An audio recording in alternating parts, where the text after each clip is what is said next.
from an organization perspective, I think there are two key things. One is that it's very important to communicate to the customer at what stage they're actually dealing with a chatbot, and then when they actually transition to a live agent. That's very, very important to know who they're dealing with at that time. Secondly, it's also important for them to understand that they're about to give you some personal information, whether it's credit card numbers, names, addresses, etc.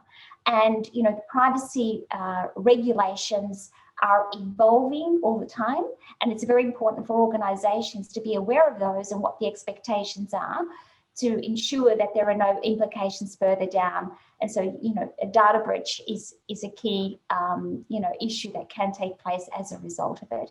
Hello, and welcome to a whole new episode of Engati CX. I'm your host, Kimberly, and we are really glad to have all of you join us today. On this show, we talk to CX and technology experts from around the world. We explore, uncover, and share fresh insights on creating experiences that your customers will remember and look forward to. Engati is the world's leading multilingual, no-code digital CX platform available across 14 channels with 45,000 solutions created across 186 countries in every domain and use case. Engati has also been recognized as a top platform by Inc. magazine, Tech World, CIO magazine, and many others. We run the Engati blog, video channel, and the Engati CX podcast, receiving upwards of 400,000 visitors annually. And now for our guest. Anita Siassios is a certified customer experience expert who has a spearhead CX in Australia, having worked at Australia's top 20 multinational organizations leading customer-centric transformation programs. Today, she is the founder of ManagingCX, a CX consulting and training company dedicated to elevating individuals and organizations with the capability to proactively manage their customer and employee experiences. ManagingCX is the first Australian company to deliver CXPA recognized training programs and has recently launched the customer-centric certification program with the Market Culture Academy. Anita's greatest passion is to create communities established by the award-winning Customer Experience Professional Association Melbourne Network and Women in Cybersecurity Australian affiliate. Welcome to the show, Anita. We are so glad to have you talk to us today. Thank you, Kimberly. Thank you very much for inviting me. It's an absolute pleasure. Before we dive into our amazing interview with Anita, don't forget to subscribe to Engati and tap the bell icon to get access to exclusive content coming from thought leaders around the globe. Well, Anita, let's get started with our first question. What can we determine the business value of CX? How can businesses actually optimize it? I think I call that the $1 million question, Kimberly, because it's a question that a lot of the leaders actually come to me with and try to actually work out how it is they're going to be able to articulate the value of the CX that they're actually trying to implement in their organizations. One of my favorite quotes that I use all the time is one from Peter Drucker, where he says that a purpose of business is to create and keep a customer. And I always keep that at the top of my head. The purpose of a business is to create and keep a customer. In order to create a customer, you have to have a business. And the business has to have an organization, people, resources, technology, etc., to be able to produce a product and sell goods and services that customers are willing to actually purchase. So if you put that perspective on, then you will think, as a CX leader, if I'm wanting to actually demonstrate and articulate the value, I have to put it into that perspective. And so, for example, one of the common, initiatives that leaders try to work through in implementing is, I want to create a CX culture program. And, they go and talk to their executives, etc. And they say that I want to actually, do a lot of training with your resources, etc., to teach them about culture, customer-centric culture. And so, I remember one of the leaders saying to me many, many years ago when I tried to do the same, they said to me, Anita, it's going to cost a lot of money for me to take the operators off the phones to attend training. So you have to actually tell me what the value is going to be for these operators.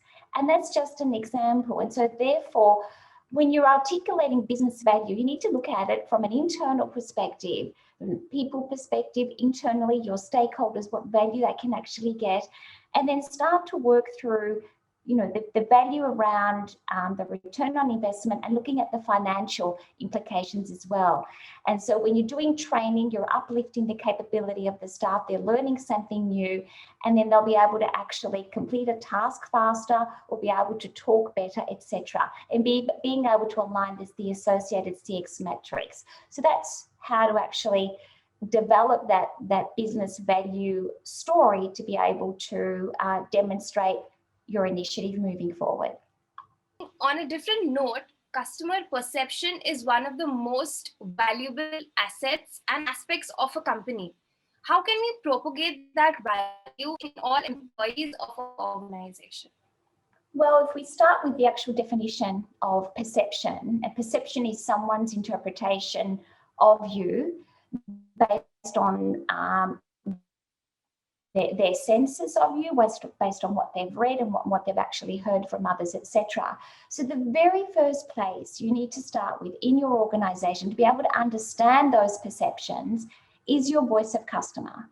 That is your source of truth initially of what the perceptions are of your customers.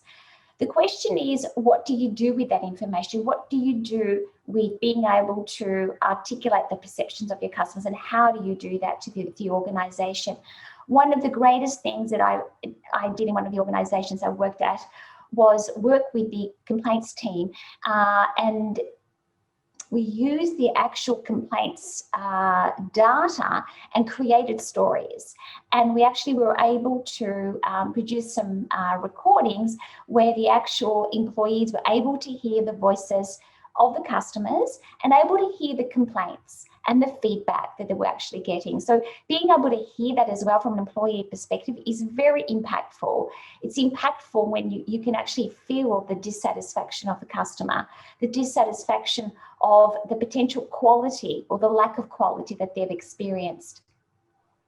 Correct. So now when we talk about customer perception, like every customer have their own personalization, needs their own customizations there. So how do you go about with dealing and making sure every perception is met there? Don't you think it's a bit confusing and challenging? As a result of personalized perceptions? Yes. It certainly is, and I think that's where you really need to have a really good understanding of who your core segment customers actually are, and focusing on those. And then you will always have those that are actually different, but focusing on your core segments as a starting point, and then you can work out for the other minorities, what is it that is perceived differently for them. Correct. So how do we go about developing the customer-centric mindset? What factors do we need to consider in our approach and plans? Thank you, Kimberly. That's one of my favorite questions, and I generally take a very long time to actually respond to it because it's a passion of mine.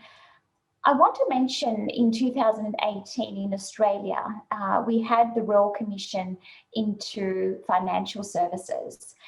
And Commissioner Robert Hayne, his report highlighted culture in the organisation was one of the key factors of the actual behaviours that were experienced by customers.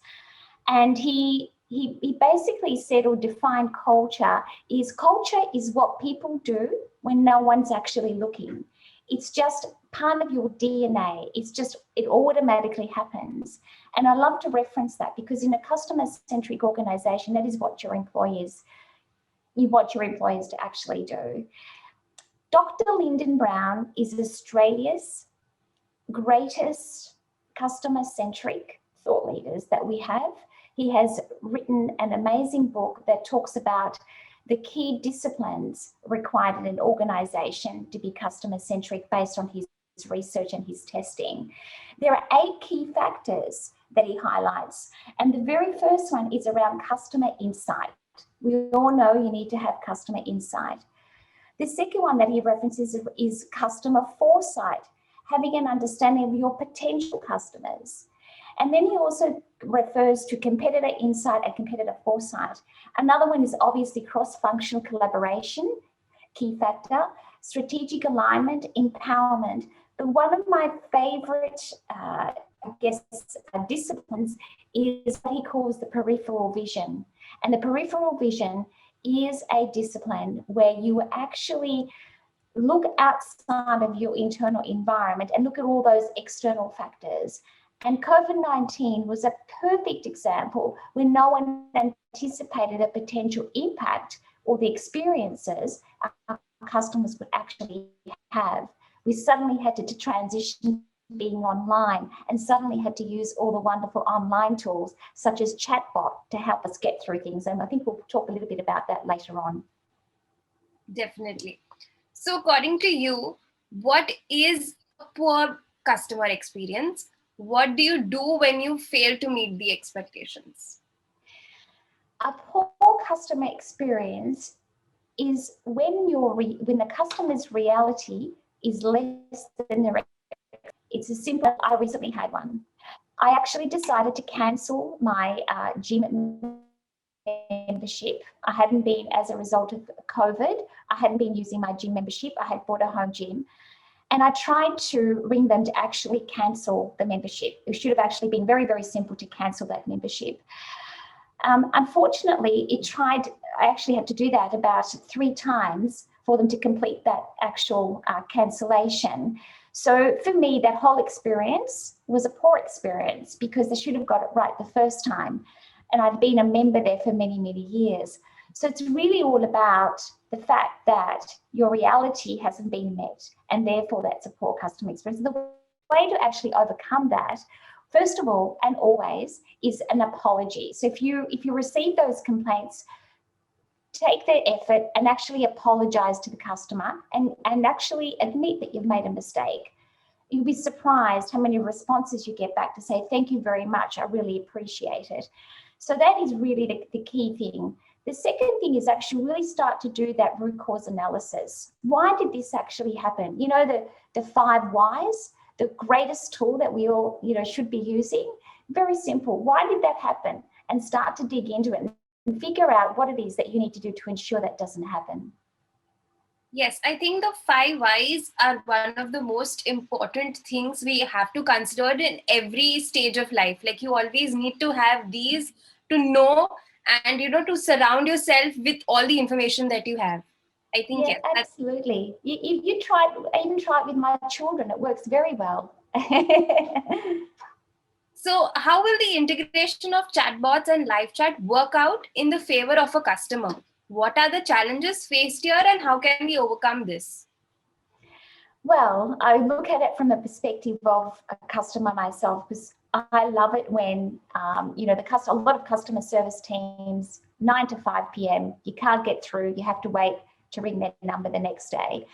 So what I love about a chatbot is, you're able to go to the website, and I actually did that the other day. You actually can, type in your question and you may be able to get a response or not. Then sometimes you have the ability to have that live conversation at a later stage. However, there are some ethical considerations that need to be thought of, and they are around the privacy of data and the information that the person that is communicating with the chatbot provides. So from an organisation perspective, I think there are 2 key things. One is that it's very important to communicate to the customer at what stage they're actually dealing with a chatbot, and then when they actually transition to a live agent. That's very, very important to know who they're dealing with at that time. Secondly, it's also important for them to understand that they're about to give you some personal information, whether it's credit card numbers, names, addresses, etc. And the privacy regulations are evolving all the time, and it's very important for organisations to be aware of those and what the expectations are, to ensure that there are no implications further down. And so, a data breach is a key, issue that can take place as a result of it. So chatbots are certainly, from an operational efficiency perspective, they're absolutely fantastic. And, we would be silly not to be looking at that. But you do need to look at the ethical side of things and the privacy side of things from the customer's perspective. Yes, I completely agree with what you've said, and you've linked it very well. Is there anything else you want to leave our audience with? I do. I think there are two key things. One is that I encourage CX leaders to continue to be learning. One of the key things that I have actually found is that we're still finding gaps in CX leaders having the full end-to-end framework and understanding. They're still lacking a systematic approach into managing their customer experience. So I strongly encourage them as a starting point to even look at the CXPA's 6 key competencies and becoming a CCXP. The second thing that I did want to actually highlight is I'm very excited to be launching the Market Culture Academy Customer-Centric Certification Program in Australia. And it's going to provide an opportunity for leaders to learn about the 8 disciplines that I mentioned earlier on. And it's such a critical factor that needs to be incorporated well, but also sustained in organizations. Thank you, Kimberly. Thank you so much, Anita, for giving us your time. Your insights were really valuable, and I know our audience is going to enjoy this interview as much as I did. Thank you, Kimberly, and thank you for all the great work that you do and your passion for CX and all the team at Engati who are doing a fantastic job.